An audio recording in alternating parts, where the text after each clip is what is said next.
Welcome.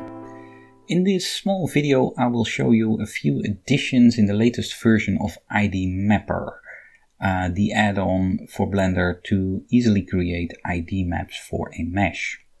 We will do this by creating an ID map for a subsurface version of Suzanne. As you can see here in the window, we have Suzanne. She has been applied a level 2 subsurface modifier, so she contains a lot of smooth geometry. If we look at her in edit mode, you will see that we've actually used the UV unwrapped version of Suzanne and that we applied islands to UV seams to get the edges marked that are on the edges of the UV islands. You can also see some sharp edges in the mesh because we applied these sharp edges to control an edge split modifier to give some sharper edge to the inner ear. And we will see when we use IDMapper that we can use this information if we want to create additional regions of color. So let's go to Vertex Paint mode because IDMapper lives in the paint menu of Vertex Paint mode. And if we click on IDMapper, different colors are assigned to areas that are closely related. Now you would expect the eyes to have the same color because they are similar geometry, but they're not because they're separate, but we can easily have this effect by matching geometry. When we select match, then any piece of geometry that has the same number of faces and the same directions of normals will be assigned the same color.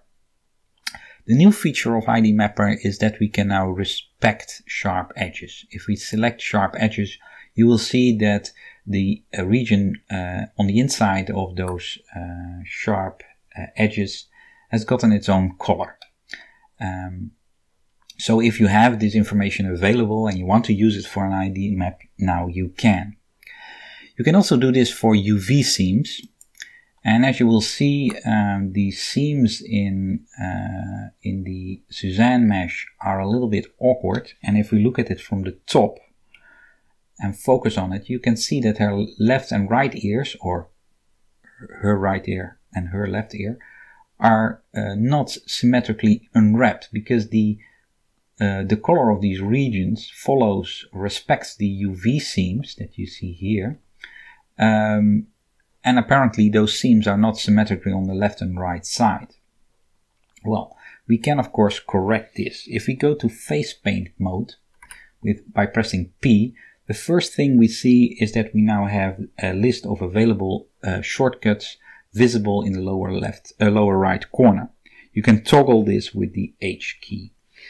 And if we now zoom in, we can of course sample the color of this bronze area and then, face paint it if we want. But there must be an easier way.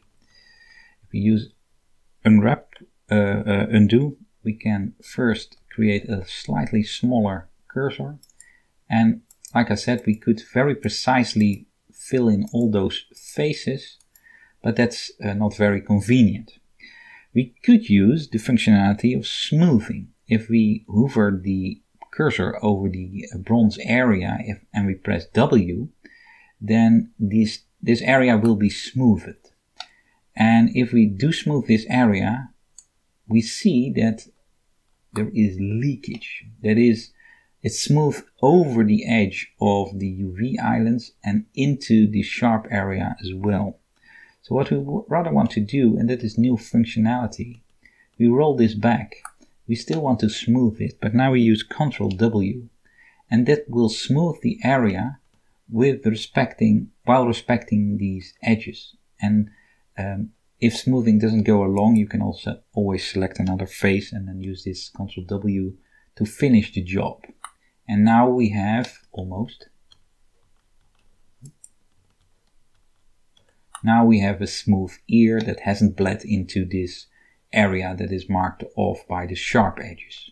The final thing to do is to assign the same color. So we sample with S this purplish color and we apply this to the whole gold region by hovering the mouse over it and pressing K. And if we now use the front view, you can easily see that both her ears are now symmetrically assigned a vertex color. The final thing I want to show you is that our navigation options have been improved.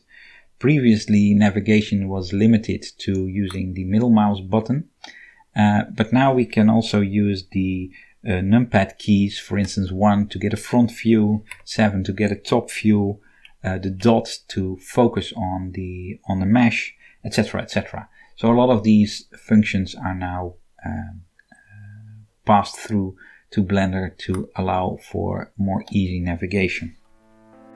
Thanks for watching, and until next time.